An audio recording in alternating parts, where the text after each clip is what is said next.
नमस्कार. स्टुडिओ संजीवनीमध्ये तुम्हा सगळ्यांचं पुन्हा एकदा मनःपूर्वक स्वागत. मागच्या 2-3 व्हिडिओच्या खाली मला अशा कमेंट्स आल्या की ताई तुमचं नाव आम्हाला सांगा, तुमचं खरं नाव काय आहे? तर माझं खरं नाव सांगायला मला काहीही हरकत नाही. माझं खरं नाव आहे सौ आरती पित्रे आणि मी प्रामुख्याने म्हणजे सासर माहेर माझं सगळं गोव्यात आहे, पण मी पुण्यात राहते. आणि संजीवनी हे जे नाव आहे हे माझं माहेरचं नाव असल्यामुळे त्या नावाने मी चॅनल उघडलेलं आहे. चॅनलचं नाव सांगण्यामागचा हेतू हा असतो की यूट्यूबवर तुम्हाला शोधायला ते सोपं जावं, म्हणून मी नेहमी दोन्ही माझ्या चॅनलमध्ये म्हणजे माझे 2 चॅनल आहेत, त्या दोन्ही चॅनलवर मी जे चॅनलचं नाव आहे ते सांगत असते. तर माझं माहेरचं नाव संजीवनी असल्यामुळे हा जो चॅनल आहे हा स्टुडिओ संजीवनी नावाने आहे आणि माझा दुसरा जो चॅनल आहे तो माझ्या सासरच्या नावाने म्हणजे आरती पित्रे या नावाने आहे. आता तुम्हाला माझं नाव सांगून झालं, माझं गाव सांगून झालं, माझी दोन्हीही नावं सांगून झाली. तर आता आपण कथा ऐकू. कथेचं नाव आहे सांज सखा आणि लेखक आहेत अरुण सावळेकर. सावळलेल्या दिशा हळूहळू क्षितिज काजळी होत राहतं. रान फुलांनी गंधाळलेला वारा अलगद गाव कुशीत शिरतो. घरोट्यात परतणारी पाखरांची भिरी किलकिलाट करीत आभाळावर स्वैर बागडणारी, अंधुक प्रकाशात गावाकडे परतणाऱ्या गाई गुरांच्या घंटानादाने वातावरण भारावून गेलेले. घरगोठ्यातील पाडसांच्या ओढीने वाटेवरला धुरळा चौफे रुडवीत मागे पुढे धावणाऱ्या गाई गुरांच्या कळपालाही सांज प्रहराची चाहूल लागलेली. एव्हाना गोठ्यात परतलेली गाईगुरे वासरांच्या कोवळ्या हंबराने व्याकुळ होऊन पाडसाला पाना सोडून निवांत झालेली. गडद झालेल्या काळोखात पदपथावरील उजळू लागलेले वीज दिवे काजव्याप्रमाणे लुकलुकणारे. अंगावर उबदार शाल लपेटून अंगणभर वावरणाऱ्या डॉक्टर आभा सानेने आपल्या सुतिकागृहातील कामाची जबाबदारी सिस्टर मेरीवर सोडून आपल्या निवासात दाखल झाल्या.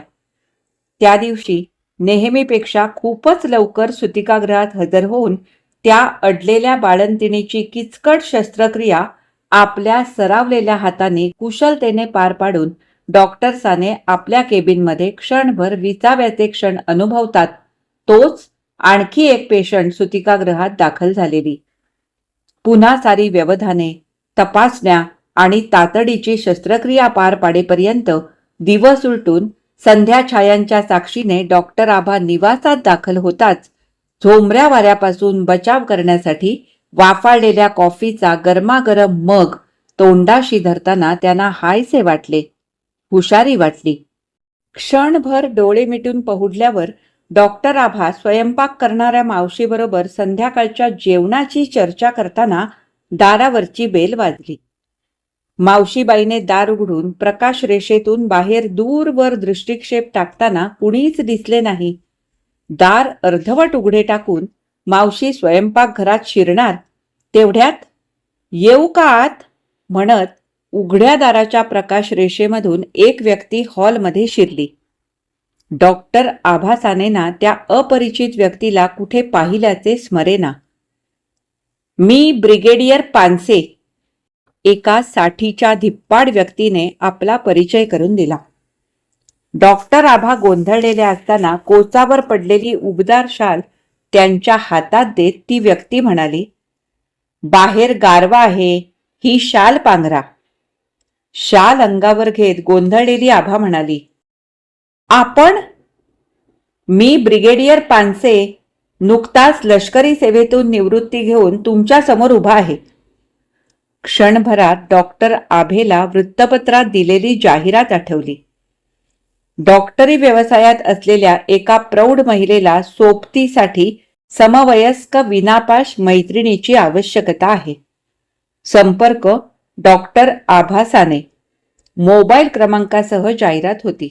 त्यानुसार ब्रिगेडियर पानसे कुण्या महिलेच्या संदर्भात आले असतील या विचाराने आभाला मोकळं वाटलं. तेवढ्यात मावशीनी चहा आणला. घ्या, चहा घ्या. चहाची वेळच आहे, बाहेर गारवा आहेच, अशा वेळी तुमच्या विनंतीला मान दिलाच पाहिजे. चालेल मला चहा पूर्ण कप भरून. आभेच्या चेहऱ्यावर हास्य. आजवर पूर्ण कप भरून चहा कुणी मागितला नव्हता. चहाचा कप देता देता ब्रिगेडियर पानसेने विचारलं, तुमचा चहा? मी नुकतीच कॉफी घेतली. तरीच, नाहीतर एवढ्या गारठ्यात तुमचा टवटवीतपणा पाहून माझ्यातला मिलिटरी माणूस देखील थक्क झाला. डॉक्टर आभातला डॉक्टर जागा झाला. मूळ विषयावर येत तिने विचारलं, कालच्या जाहिरातीबद्दल? हो, तुमची जाहिरात वाचली. त्या संदर्भातच मी आलोय. कोणा प्रौढ महिलेला मैत्रिणीची आवश्यकता आहे. आणि डॉक्टर आभा साने कोण? मीच डॉक्टर आभा साने, आणि प्रौढ महिला देखील मीच. ब्रिगेडियर पानसे एकाएकी स्तब्ध शांत झाले. हां, आता बोला, कोणाच्या संदर्भात आलात आपण? गरजू महिला, आपल्या परिचयाची वगैरे? आभेने भराभर प्रश्न विचारले. तिला सारं आवरायचं होतं, फ्रेश व्हायचं होतं. अहो, तुम्ही प्रश्नांचा गोळीबारच करताय या निवृत्त माणसावर. मी बोलायला आलोय तुमच्याबरोबर. संदर्भ गरजू महिला. निदान गरजू महिलेला सोबत तरी आणायचं. मॅडम, मी कुठल्याही महिलेची तरफदारी करण्याकरिता आलेलो नसून माझ्यासाठीच मी आलोय. म्हणजे? एकदम उठून उभे राहत आभा म्हणाली. मॅडम बसा हो, पुरतं ऐकून तरी घ्या. प्रौढ महिलेला म्हणजे डॉक्टर आभा सानेंना एका मैत्रिणीची गरज आहे, आणि मलाही मैत्रिणीची गरज आहे. अहो, पण मी मैत्रीण म्हणाले होते, मित्र नाही. मॅडम, मित्र काय आणि मैत्रीण काय? तुम्हाला अपेक्षित आहे नातं जिव्हाळ्याचं. खरोखर नातं म्हणजे जिव्हाळा की अनंत काळचा सहवास? निरागसता दोन माणसांमधली म्हणजे नातं, की दुसऱ्यांसाठी जगणं म्हणजे नातं? नातं म्हणजे कदाचित सहवास मौनातला दोघांमधला. नाती जगण्यातले संदर्भ निर्माण करतात, अर्थ देत राहतात जगण्यातला, आणि खूप शिकवतही राहतात. संवेदनशीलता तपासून बघतात व आपल्याच मनाची आणि भावनांची देवाणघेवाण करीत राहतात. ब्रिगेडियर पानसे पोट तिडकीने बोलत होते. डॉक्टर आभेला मनमोकळं होण्यासाठी प्रवृत्त करत होते. त्या क्षणी आभेला जाणवलं, श्वासोच्छ्वासासाठी प्राणवायू आवश्यक असतो, तसेच मोकळे ढाकळे होण्यासाठी आश्वासक शब्दांची आवश्यकता असते. आभाला आपला भूतकाळ आठवला. आपल्याला हृदयेश्वरी म्हणणारा श्याम आपल्या नितांत प्रेमाची साक्ष पटताक्षणी म्हणाला होता, आभा, सावर स्वतःला. आपण एकत्र येऊ शकत नाही. माझी खास खळग्याची वेडी वाकडी वाट आपल्याला एकत्र येऊ देणार नाही. मी निर्जन वाटेवरचा मुसाफिर. असहकार चळवळीत वावरणाऱ्यांच्या पायात सरकारी शृंखला पडायच्या असतात. त्याने बायकोची बेडी घालून घेऊ नये. मला तुझी फरफट करायची नाही आभा, असे म्हणून तो निघून गेला आयुष्यातून कायमचा. ब्रिगेडियर पानसे बोलत होते. तुमची जाहिरात वाचून मी प्रभावित झालो आणि तुमचा मागोवा घेण्याचा प्रयत्न केला.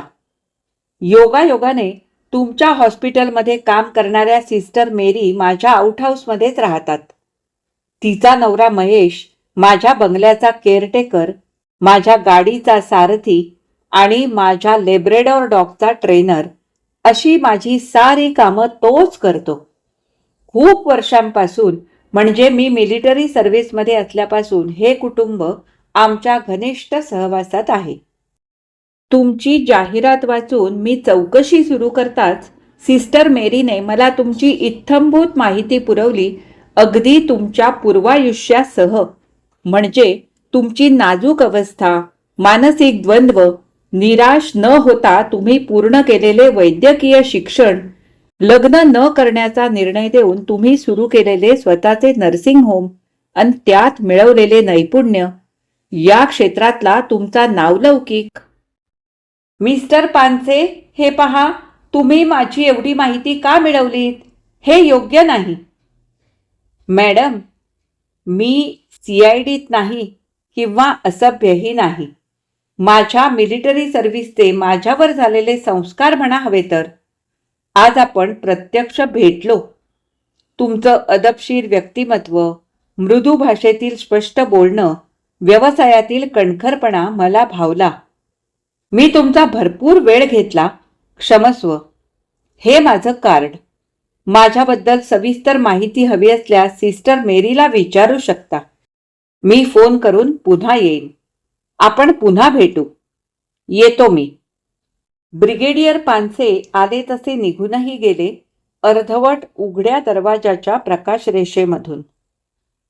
धूमकेतूसारखा अचानक झालेल्या त्याच्या आगमनाने आभा बेचैन होऊन गेली. हरवलेल्या झोपेने आभेसमोर दिवसभरातील फोन, भेटीला येणाऱ्या स्त्रिया, ठराविक प्रश्न यांचे थैमान मांडले होते. निवड करणं जरा कठीणच होतं. 8 दिवसात निर्णय घेणं भाग होतं. उमेदवारामधली एक स्त्री, मानसी, आभेला विशेष भावली होती. विनापाश, पतीचं नुकतंच निधन झालेलं, घरात एकटी राहणारी, समाजसेवेची आवड असणारी, उतारवयात ज्यांच्याबरोबर राहायचे त्यांचे सुख जोपासण्याची इच्छा बाळगणारी, वागणं, बोलणं, राहणं स्वच्छ, विचार स्पष्ट, अशी मानसी पसंत पडली होती. मानसीला होकार द्यावा या विचारात झोपण्याची तयारी करणारी आभा अचानक दचकून जागी झाली.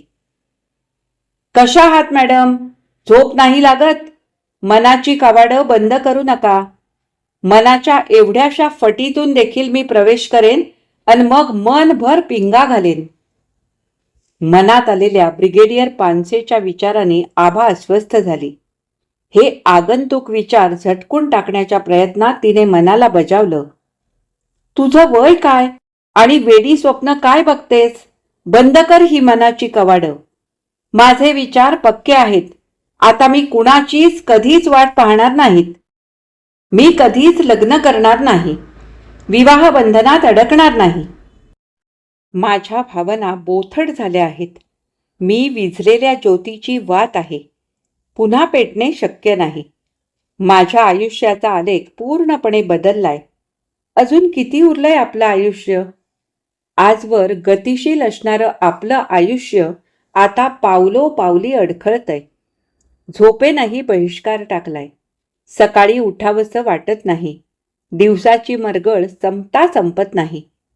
खरोखर नव्याने उगवणारा प्रत्येक दिवस माणसाचे वय वाढवीत राहतो आणि प्रत्येक रात्र माणसाचे वय कुडीत राहते. विचारांच्या थैमानात रात्र कशी सरली आणि दिवस कधी उजाडला आभेला कळलंच नाही. प्रसन्नतेने जाग येताना आपण आपली सहचरी म्हणून मानसीला नियुक्त करायचे असा आभेच्या मनाने निर्णय देऊन टाकला होता. आपण मानसीबरोबर आपले उर्वरित आयुष्य हसत खेळत आनंदाने व्यतीत करू शकतो या विचाराने उत्साहित मनाने आभेने आपल्या दिनचर्येस प्रारंभ केला. भराभर आवरून डॉक्टर आभा सुतिकागृहात पोहोचल्या. सिस्टर मेरी त्यांच्या प्रतीक्षेत आत बाहेर करीत होत्या. आपल्या केबिनमध्ये पोहोचताच प्रभेने विचारलं, काय सिस्टर, काय म्हणतायत पेशंट? सर्व ऑल वेल आहे? मॅडम, सकाळचे सारे कार्यक्रम उरकून सगळे ब्रेकफास्टची वाट पाहतायत. नवीन काही ॲडमिशन्स? काही नाही. रात्रीपासून सर्व काही शांत आहे. ओके म्हणत आभाने टेबलावरलं वृत्तपत्र वाचायला घेतलं. सिस्टर मात्र केबिन बाहेर घुटमळत राहिल्या. आभाच्या लक्षात येताच त्याने विचारलं, काय सिस्टर, काही प्रॉब्लेम? प्रॉब्लेम काही नाही, थोडं बोलायचं होतं. बोला ना मॅडम. काल रात्री आमच्या बंगल्याचे मालक आपणास भेटून गेले ना?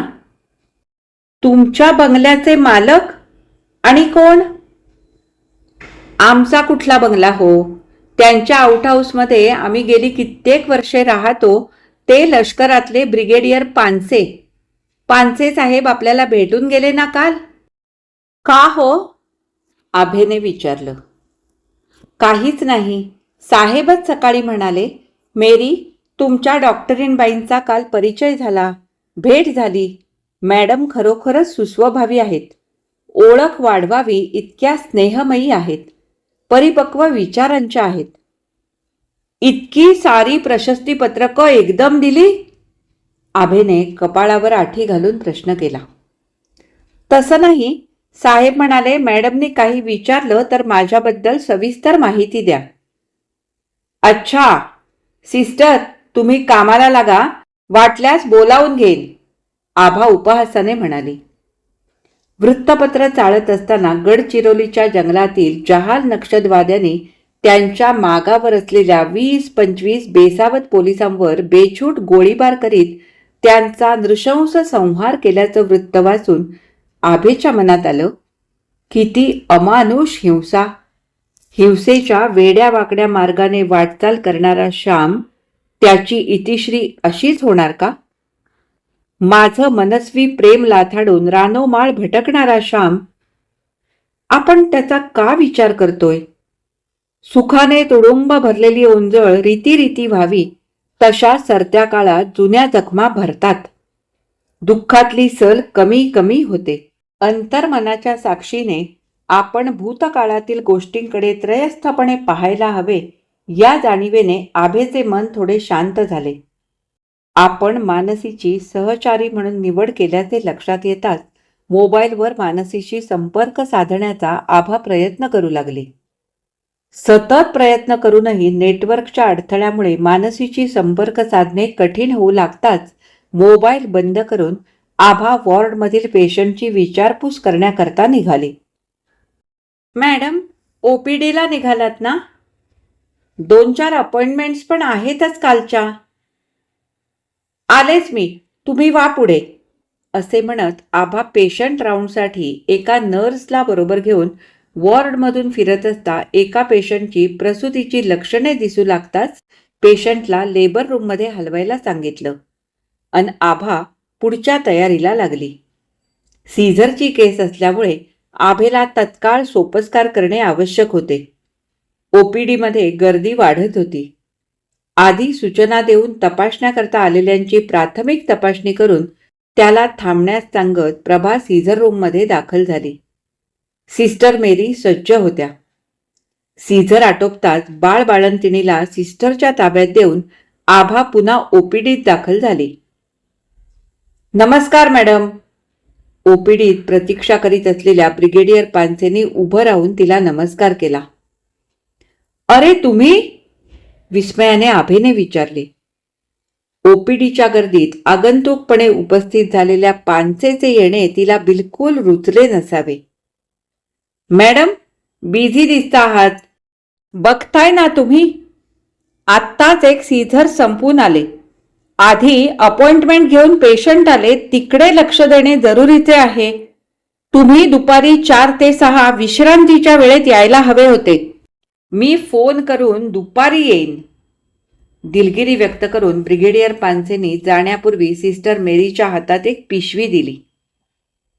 हे मॅडमना द्या, असे म्हणून ते बाहेर पडले. सिस्टर मेरीने पिशवी उघडली. बंगल्यातील झाडांच्या रसरशीत पेरूनी भरलेली पिशवी. मेरीने हळूच आभेकडे पाहिले. कॅबिनमध्ये मॅडम पेशंटला तपासत होत्या.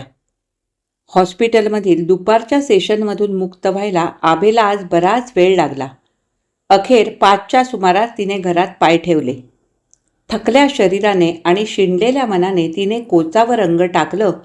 तोच मेरीने घरात प्रवेश केला आणि हातातली पिशवी तिने आभेच्या स्वाधीन केली. हे काय आणखी? ही पेरूनी भरलेली पिशवी सकाळी आमच्या पानसे साहेबांनी तुम्हाला देण्यासाठी आणली. तुम्ही कामात होतात म्हणून माझ्या स्वाधीन करून तुम्हाला द्यायला सांगितली. अगं, केवढे हे पेरू? पेरूचं दुकान थाटायचंय का? थांब जरा. निवडक पेरू काढून भरलेली पिशवी सिस्टर मेरीच्या हातात देत आभा म्हणाली, सगळे वाटून घ्या आणि पेशंटलाही द्या. मेरी परतल्यावर आभेला वाटलं, काय हा आचरटपणा. काल ओळख होते न होते तोच आज पेशंटनी भरलेल्या ओपीडीत विना सूचना प्रवेश करून भेटवस्तू द्यावी, हे जरा अधिकच झालं. काय म्हणाले असतील सारे पेशंट? अगं, बोलून चालून तो साधा सुधा मिलिटरी गडी. तुझ्या ओढीने भेट घेऊन आला, आता तू त्यांना मॅनर्स शिकवणार? आभेच्या मनाने कोपरखळी मारली. आपण सकाळी तुटकपणे वागलो. ब्रिगेडियर पानसेंना काय वाटलं असेल? आपण फोन करून त्यांचे आभार मानायला पाहिजेत, दिलगिरी व्यक्त केली पाहिजे. हॅलो, ब्रिगेडियर पानसे ना? होय, प्रद्युम्न पानसे. बोला. अच्छा, आपलं नाव प्रद्युम्न काय? बरं झालं. मी डॉक्टर आभा साने बोलते. वाटलंच मला, दुसरं कोण फोन करणार या सडाफटिक माणसाला? असो, सकाळी कामात व्यस्त असल्यामुळे मी आपल्याशी तुटकपणे वागले. मुद्दाम मी तसा वागलो, तुमचा फोन यावा म्हणून. मिलिटरी खाक्या आहे तो आमचा. तरी देखील मनापासून खंत व्यक्त करते. सोडा हो, पेरू आवडले का आमच्या बागेतले? हो, गोड रसरशीत, पण किती पाठवले? आमच्या हॉस्पिटलमधील पेशंट आणि सेवकांसह सर्वांनी खाल्ले. पुन्हा धन्यवाद. एखाद्या भावमधुर शब्दाचा अर्थगंध इतका आकर्षक वाटतो की सुगंधित फुलांचा दरवळ पुन्हा पुन्हा येत राहावा. आता तुम्ही निवांत आहात ना? मला भेटायचंय, बोलायचंय तुमच्याशी. काल तुम्ही केलेल्या फक्कड चहाचा देखील स्वाद घ्यायचाय. आभेच्या मनात आलं, ही नसती सलगी कशासाठी? पण नंतर वाटलं, सहज साधं सभ्यतेने वागणाऱ्याला धुडकावायचं कशासाठी? या तुम्ही, मी वाट बघते. आभेने मोबाईल बंद केला. त्यानंतर बरोबर अर्ध्या तासाने आभेने अर्धवट उघड्या ठेवलेल्या दाराच्या प्रकाश रेषेतून ब्रिगेडियर पानसे आत घरात शिरले. चहा घेता घेता गप्पांच्या ओघात विश्वास दाखवीत ते म्हणाले, मॅडम, आता आपला परिचय झालाय तेव्हा तुमच्या जाहिरातीतली मैत्रिणीची ऑफर मागे घेऊन तुमचा विश्वासू मित्र म्हणून तुम्ही माझा स्वीकार करावा अशी माझी मनापासून प्रार्थना आहे. हा कुठलाही आक्रस्ताळेपणा नाही किंवा गळेपडूपणा नाही. हे कसं शक्य आहे? हा वेडा आग्रह कशासाठी?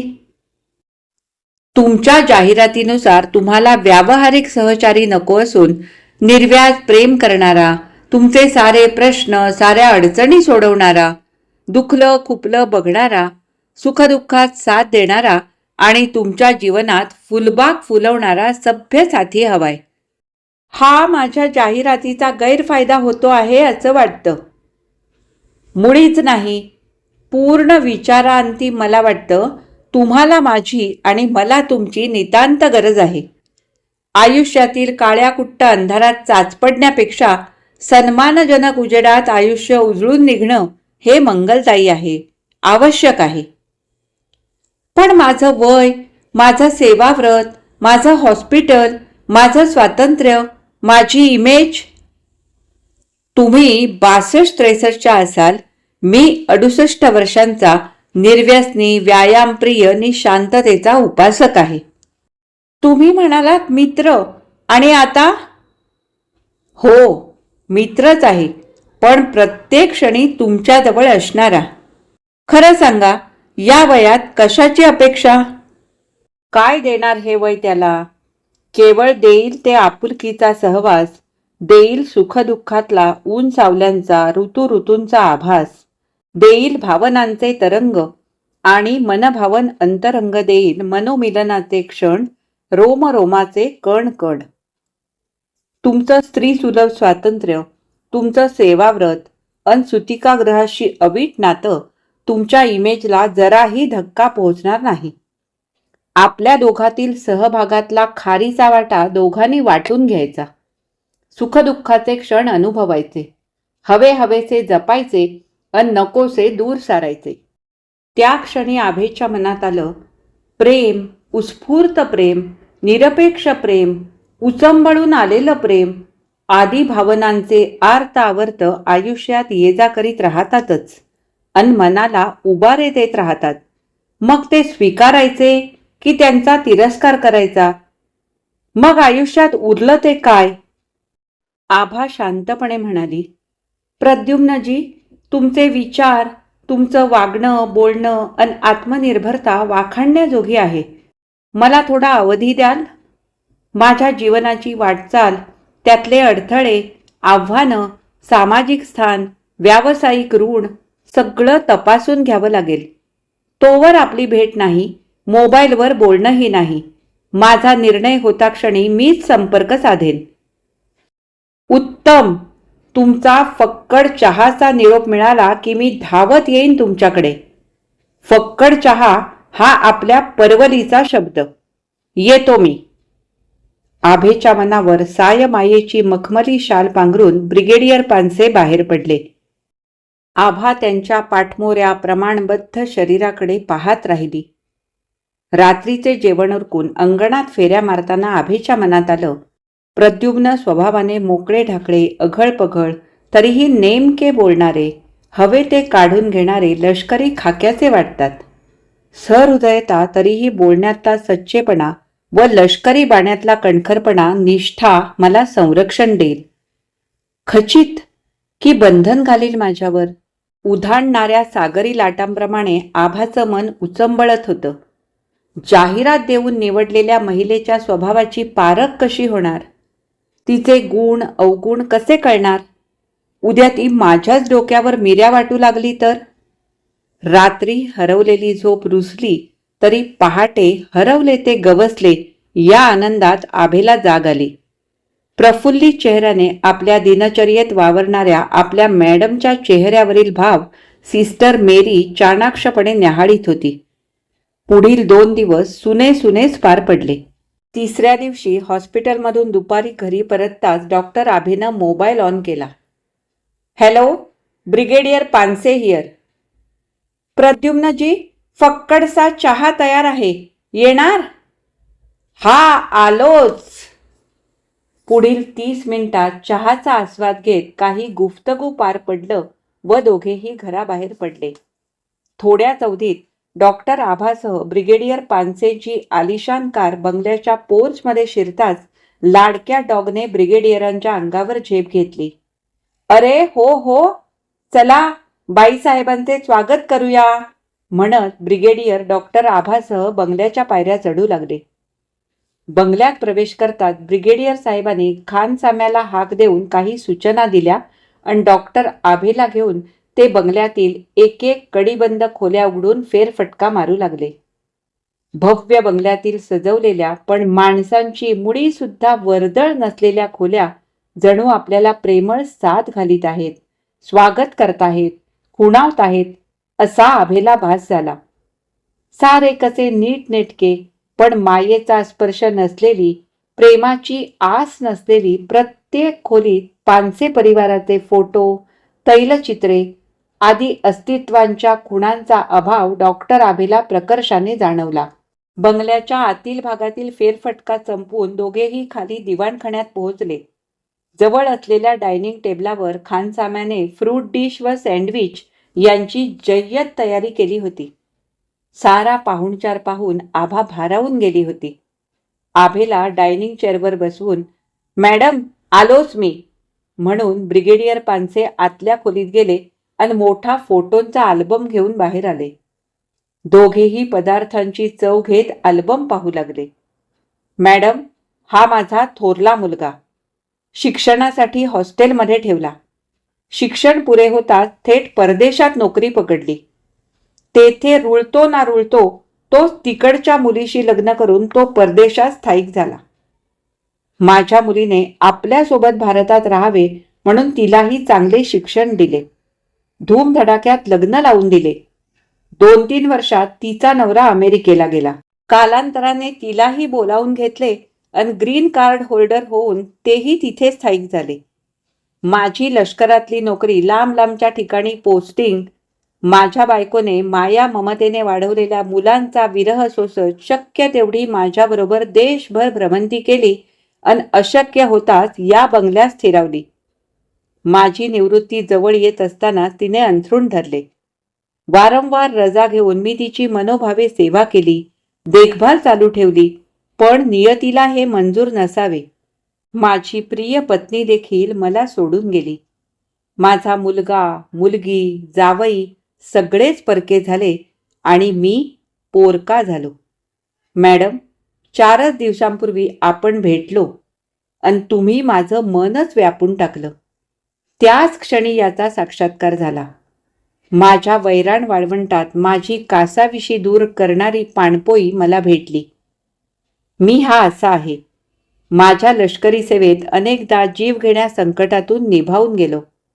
मला काहीही झालं नाही, पण भविष्यात होणारच नाही याची खात्री देता येणार नाही. हात जोडून नम्रपणे विनंती करतो, सदैव माझ्या मस्तकावर आपल्या मायेचा हात आणि मुखात प्रेमाचा घास असावा.